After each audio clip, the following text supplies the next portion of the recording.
แต่ต้นនឹង VPS គឺ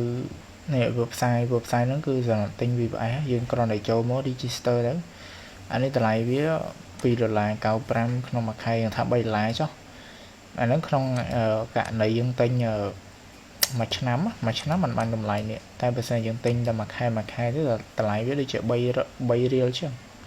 ហើយចូលមកអានេះតម្លៃវា$3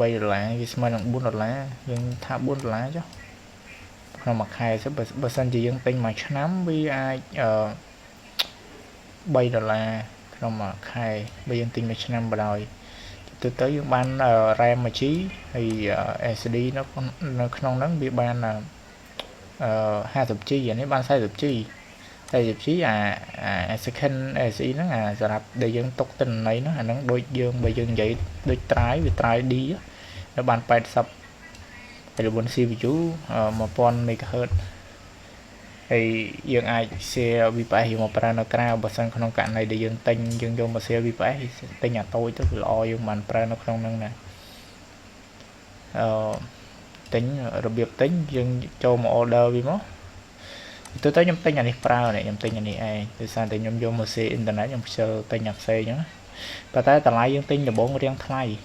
ដោយសារយើងត្រូវការទិញ Windows ទិញអីដាក់ដែររបៀបទិញយើងចូលមកកាន់នៅក្នុងនេះមកចូលមក order វាមកចាំយើង register ហើយខ្ញុំចូលមកទិញ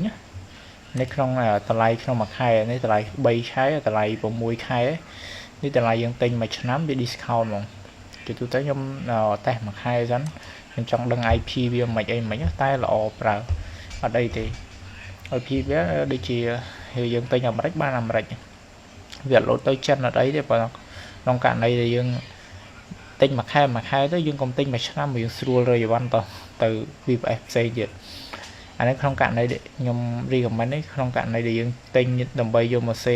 share យកមកប្រើអញ្ចឹងណាប៉ុន្តែយកល្អបើយើងទិញ share យកមកប្រើយើងកុំប្រើគ្នាច្រើនយើងប្រើតែម្នាក់ហើយយើងយកមកប្រើសម្រាប់តែយើងខ្លួនឯងបានហើយបើយើងកុំចែកគ្នាប្រើក្នុងករណីយើងចែកគ្នាប្រើបើយើង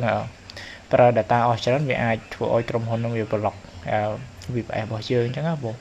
ជាទូទៅ VPS នីមួយៗគេអត់តម្រូវឲ្យយើង share យកមកប្រើនៅក្រៅទេ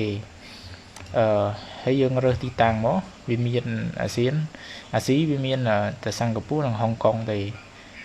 អានេះយើងយក United States ភាគច្រើនខ្ញុំទិញនៅ Washington DC នេះមក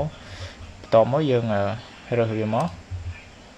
ដូចជា Washington DC ហ្នឹងហើយបន្តមកទៀត operating system នេះយើងយក server 2019មកណាជាទូទៅបើយើងយក Windows 8ឬ Windows អីផ្សេងវាអត់ល្អទេវាអត់និយាយទៅវាអត់ដើរទេសម្រាប់ក្នុងករណីដែលយើង share VPS យកមកប្រើហ្នឹងតែតើយើងយក Washington DC ហើយយើងយក Windows យើងយកអានេះមកណាកុំយកអានេះប្រយ័ត្នដូចខ្ញុំយកអានេះមកខ្ញុំ share អត់កើតខ្ញុំឲ្យគេតឡើងមកកាន់ Windows server នេះគេឆាយសេវាថែមទៀតអត់10រៀលទៀតអញ្ចឹងយើងយកអានេះមកអានេះសម្រាប់ Windows ដំបូង Windows យើងទិញដំបូងអស់$10ទូទៅ VPS ណាក៏ដូច VPS ណាទេវាយើងទិញ Comfortable ក៏ដូចគ្នាដែរយើងទិញអានេះមកអស់$បន្តមកទៀត complex យកអានេះ IP4 នេះ V4 នេះ complex យកវាសោះក្នុងករណីបើយើងអត់យកវាយើងអាចបាន IP real IP ទេអានេះបើយើងអត់យកក៏បានដែរគ្រាន់តែថា IP វាអត់មាន real IP ទេប៉ុន្តែយើងទិញតែម្ដងទេណាខ្ញុំទិញអស់$18អញ្ចឹងមកក្នុងមួយខែដំបូងអានៅក្នុងករណីខែដំបូងឯងទៅពេលខែបន្ទាប់យើងមានអស់ហើយគាត់តែបងតែ$3នេះទេប៉ុណ្ណឹងឯងរបៀបទិញយើងគ្រាន់តែ continue មកហើយយើងមាន account ស្រាប់យើងមាន account ស្រាប់បង្កើត account នេះស្រាប់មកហើយ check out យើងដាក់កាតរបស់យើងចូលដល់ពេលយើងទិញហើយយើងចូលមកកាន់ account យើងមកវាមានកន្លែងវាស្រាប់យើងមើលនៅពេលដែលយើងទិញបានហើយដូចរបស់ខ្ញុំអញ្ចឹងខ្ញុំទិញបានហើយយើងចូលមកកន្លែង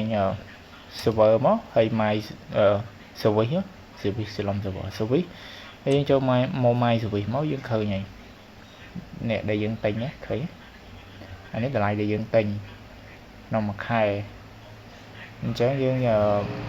ចូលមកវាមានកន្លែងវាឲ្យ password ឲ្យអីវាឲ្យនៅក្នុង email របស់យើង password ហើយយើងចូលមក custom ចូលទៅ